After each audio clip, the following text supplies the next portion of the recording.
Welcome to Weekly Pulse. I'm your host, Lorenzo Reyes.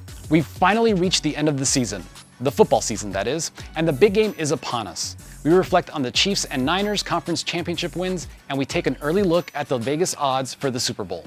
I also chat one-on-one with legendary NFL receiver Michael Irvin. Not only does he give us his Super Bowl pick, but he also reflects on Jimmy Johnson's career ahead of his Hall of Fame induction. And speaking of Hall of Fame, baseball just voted in one of the game's brightest stars. We reflect on Derek Jeter's career and explain why the Yankee was a shoo-in. And since we're talking about greats, we would be remiss not to mention our conversation with Kobe Bryant. Find out what Kobe had to say about LeBron in our one-on-one interview. Lastly, we talk about the lasting effects of the Larry Nassar scandal. ESPN investigative reporters John Barr and Dan Murphy tell us about their new book, Start by Believing.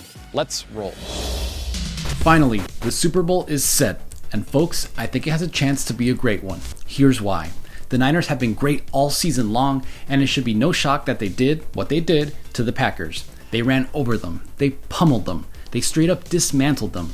It was mostly Raheem Mostert, but with the Niners, it feels like it's just a different guy every week. And for Aaron Rodgers and Matt LaFleur, it was a successful first year, but one that makes you think that Green Bay is still a few pieces away. A-Rod is still magical. He just can't carry teams on his own anymore.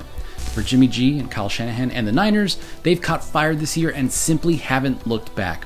The Titans were hot. They had Derrick Henry. They had a 10-point lead against Kansas City. And guess what? It didn't matter. And why? Because of Patrick Mahomes. At this point, no lead is safe against Kansas City. And no one is more dangerous on a football field than their quarterback.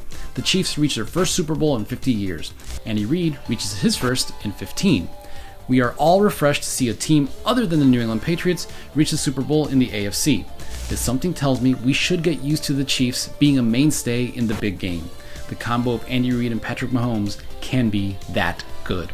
And for the NFL, they needed Patrick Mahomes in the Super Bowl. The Titans were a nice story, but not a sexy one. So here we have it. Niners, Chiefs, Super Bowl 54. The most complete team versus the most explosive one. Poster boy Jimmy G versus Madden cover boy Patrick Mahomes. Two iconic franchises. For that, we're grateful. All right, I can't believe it's already here, but it's Super Bowl time. And as I look at this matchup, I can't wait. This, surprise, surprise, is a line that I looked at and have been back and forth on all week. I find it comforting that Vegas, with the Chiefs giving just 1 point, basically feels the same way. So I'm rolling with the team that has been my gut pick since the conference title games finished. I'm taking the Niners. 1. I think they're a more complete team. They can dominate a game on the ground. Their offensive line can punish teams. I know Jimmy G threw the ball just 8 times, but don't sleep on him. When called upon, he can make the throws. And Kyle Shanahan is a tactician.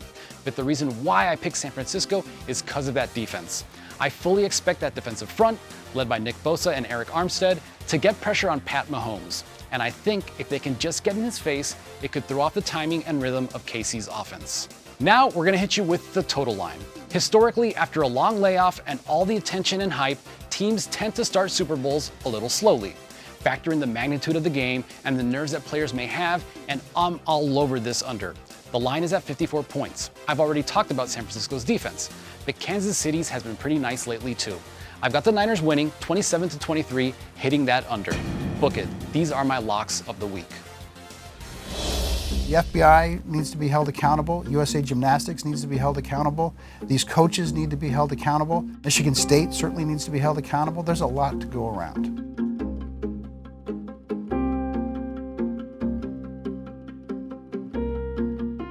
We hope that it sheds even more light on the degree to which USA Gymnastics worked to conceal the story. We now know that the organization had credible evidence that at least one Olympian, Michaela Maroney, was sexually assaulted. We were able to get a hold of previously unreleased notes of former USA Gymnastics CEO Steve Penny, and we now know what Penny knew. And we know that despite knowing that, he still acted on the advice of his attorneys and opted not to alert Michigan State University, Larry Nassar's full-time employer. The result of that, for more than 11 months, women continued to be sexually assaulted at Michigan State. Some of the stories that we got to share that will stick with me the most are about just the hardship and pain that a lot of people went through, and especially how hard it is and how re-traumatizing it is to be told that no one believes you, that they don't think what happened to you is true or correct, or that it matters. And we talk to women who heard that over and over again for decades, really. And I think that's getting to see some of those moments and hear some of those stories directly is going to stick with me for a long time. I mean, I think we just want to extend to the community of survivors how grateful we are to them, because it's not lost on us that even when they do interviews with us, when they do interviews with any journalist, it means reliving it. And we actually put in our book, in the author's note, we put a cautionary note in there that just reading this book could be a trigger. And the last thing we want to do is to cause more pain for what these women have gone through. This isn't just a dark story. This is also an inspiring story. There are so many of these women who, as Dan mentioned, have become passionate advocates for child sex abuse victims. They've gone before Congress. They've gone to different state legislatures and lobbied legislatures to get more favorable laws on the books for child sex abuse victims. They've become fierce advocates in their own right. And that's remarkable, given what they've been through. This is a very rare case and rare victory, and there are sadly thousands of millions probably of sexual assault victims who don't get a moment for the world to stand up and say, we believe you and we appreciate you. And I think we hope that in telling this story, maybe it helps to get other people a chance to say they're believed, and that they get that moment of justice that these women got to feel. They obviously worked very hard to achieve that, but I think it's worth pointing out that what happened in that courtroom in Michigan is still an incredibly rare thing, even though the culture is changing. More than 3/4 of sexual assault victims in this country don't report.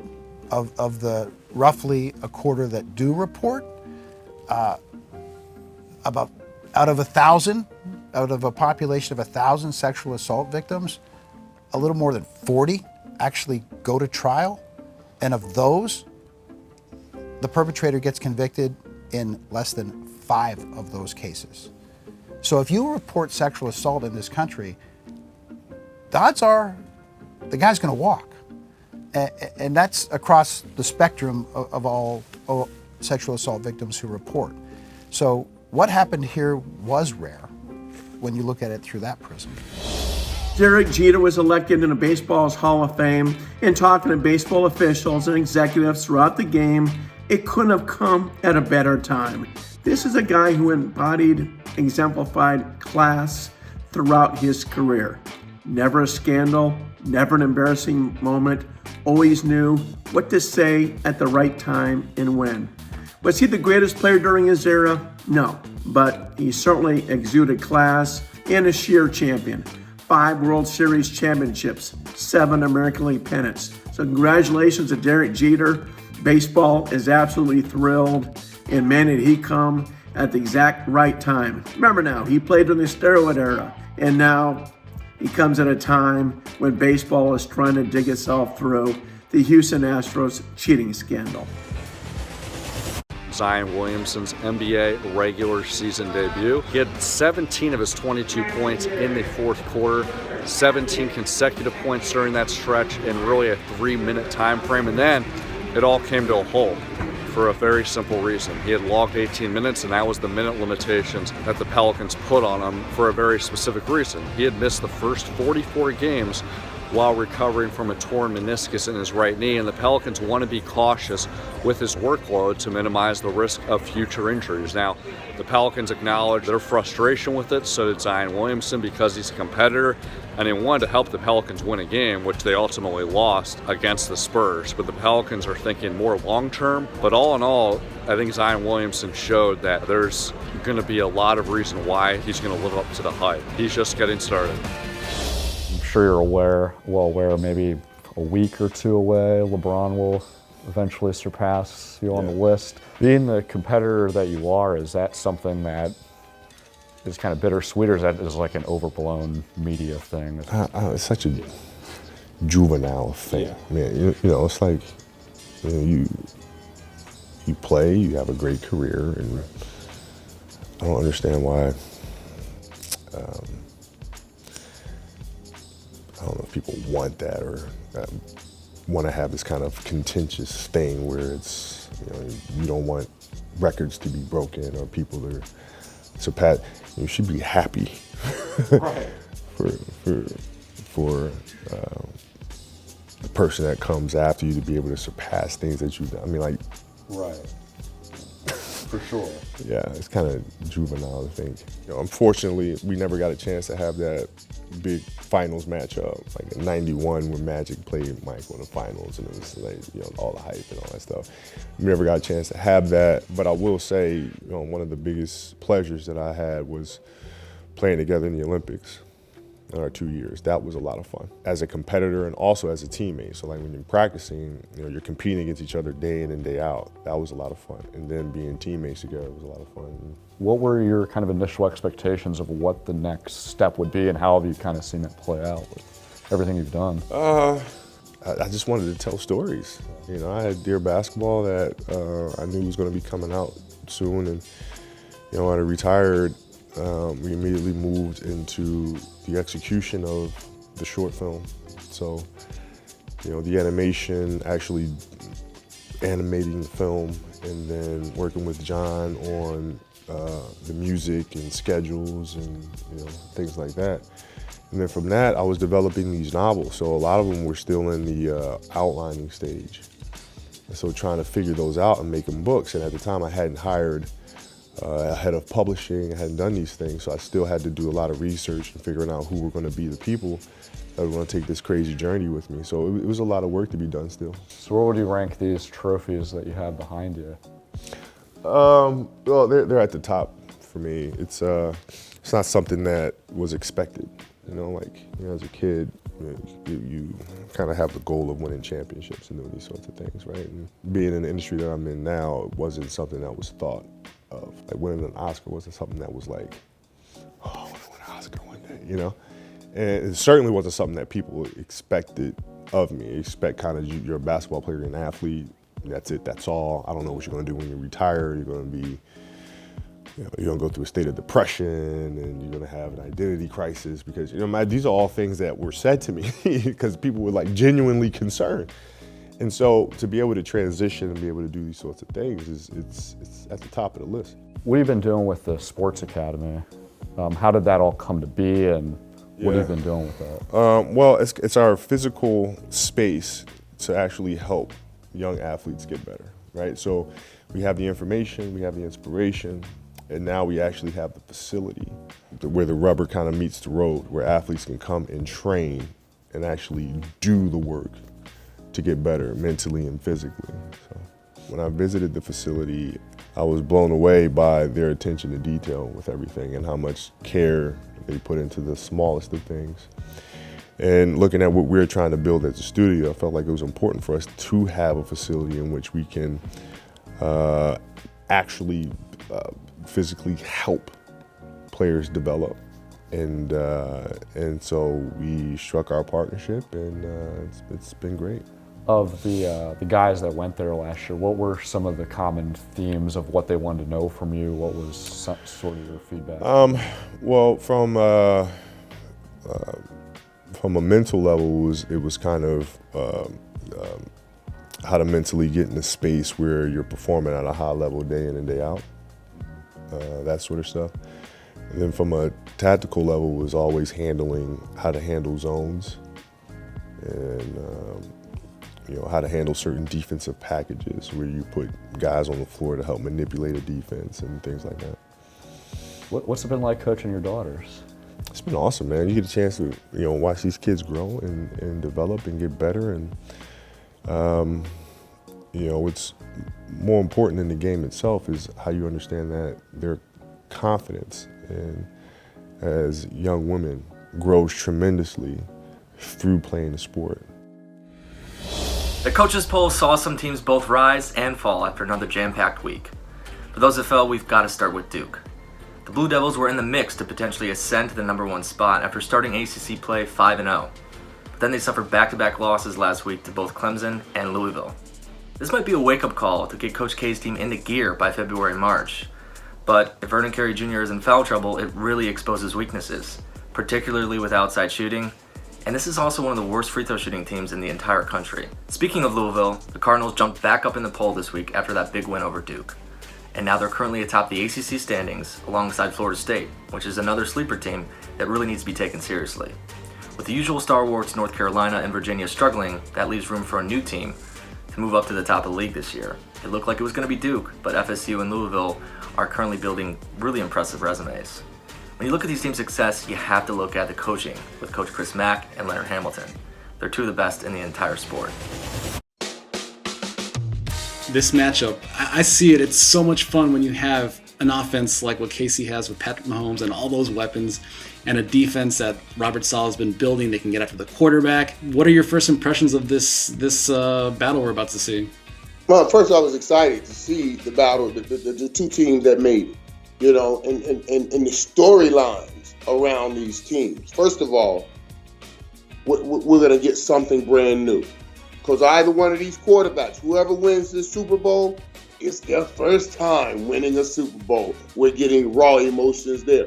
Either one of these coaches, whoever wins, it's their first time. We're getting raw emotions. I can appreciate greatness. I can appreciate Tom Brady winning 6 rings. But I'd rather see somebody win his first than watch Tom win his 7th. And the newness of all of this, I think, makes it an incredible Super Bowl. I hate to maybe put you on the spot here, but do you know who's going to win their first? Do you have an idea, any prediction, anything like that? You know, I've been riding with San Francisco all year, kind of, since about week 8 when they picked up Emmanuel Sanders and you saw the way they played and the fun they have. I always tell people, you know, football teams and organizations never make it to the Super Bowl. To win a Super Bowl, you have to be a football family. Because the road isn't paved smooth. It's paved with peaks and valleys, and everybody tries to manage the peaks, but the valleys are what's difficult. And when you go in those valleys, teams and organizations, they always crumble. Families come together, and that's what the 49ers showed me earlier that they were a football family. So I've always had them since about week 8, and I'll stick with them here. I will give you this when I look at it. When you say run game versus pass game. Kansas City just went through that last week with Tennessee. But the difference is, Tennessee, when they have to pass, they're not very good at it. San Francisco, when they don't have to pass, but when they do, they're pretty good at it. And that will make this a different game. Yeah, and that George Kittle, he's a crazy weapon. Yeah, I'm going to go sit down with him on Thursday in San Francisco to do an interview because I love guys that have that kind of fight in them. He shows up in crunch time, and he always plays. You saw the game he played in New Orleans when he needed that play, and he made that play. Just an incredible play. So yeah, I'm looking forward to being in that moment, being able to talk to him about playing in crunch time. It's kind of crazy to hear a Cowboys OG like you going on the Niners like this. It's got to hurt you a little bit. Yeah, you know, and I've had these struggles ever since, and I get people on Twitter and on social media. Michael, how can you be picking the 49ers? My job is to pick what I see as the best team. It is. That's what I see. You know, so it's not. If ultimately I had a choice, I would love to see Andy Reid because I love Andy Reid. I just love him. Get his first Super Bowl ring in Kansas City, get one, and get another one before San Fran get his 6th and leave the Dallas Cowboys that way at 5. You know, there's so many things that is going on around here. But ultimately, when you're in my position, I have to discern between my head and my heart. I wanted to ask you, I know you saw the news that Jimmy Johnson got into the Hall of Fame, and I just wanted to ask you the impact that Jimmy had in you and just the bond that you guys shared. As a player, seeing your coach get in, what's that like for you? Well, Coach Johnson didn't have just an impact on my career. He had a huge impact on my life. And, you know, when he got in, I was, as a matter of fact, sitting right here. It was probably 300 yards away from the studio. Had I known, I would have definitely been in that studio. I've never seen him that emotional. I've never, in all of my years, and I've known him since I was a 17-year-old kid, I've never seen him that emotional and that not even able, where he's not even able to speak and everything. And I texted him the other day, and then when it all happened, and I told him, I said, I'm so thankful that you get what you have rightfully earned, because he's earned that with all of his hard work. He's rightfully earned it.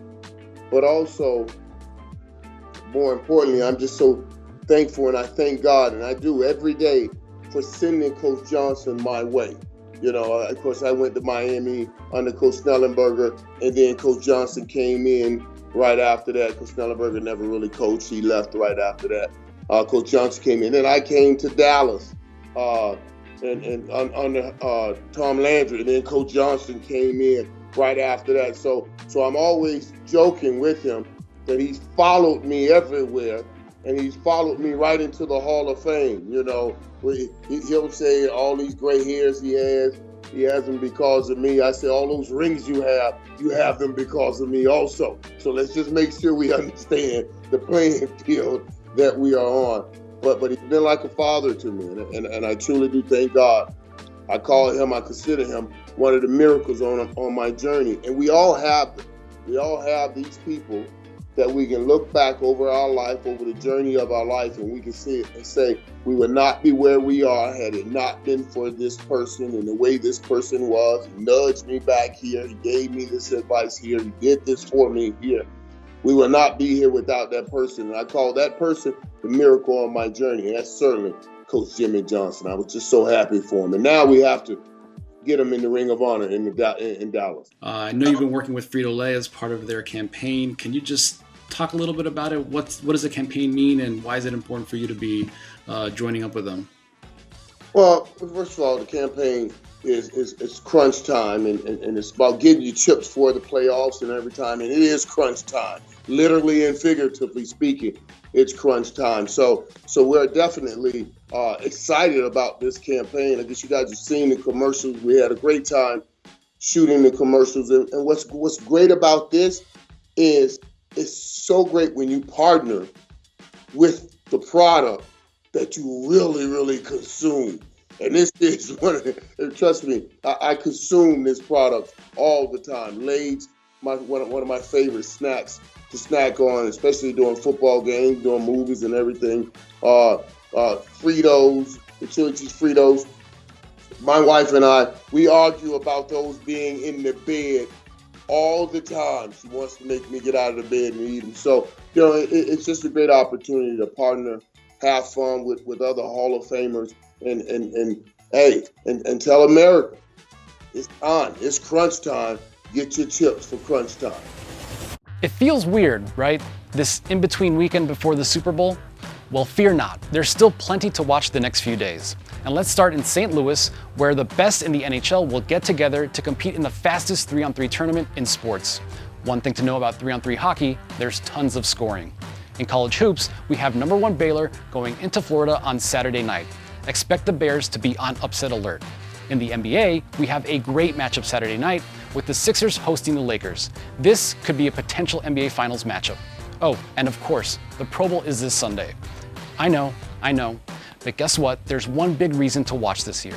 In the game, the NFL is incorporating a new potential onside kick alternative, an alternative that could fundamentally change the way the end of NFL games are played in the future. You'll want to check that out. And stick with Weekly Pulse, your heartbeat to what's trending in sports. Hey sports fans, if you want to see more videos like this, check out some of our other ones right here. And if you like what you see, hit the subscribe button and stick around for more from USA Today Sports.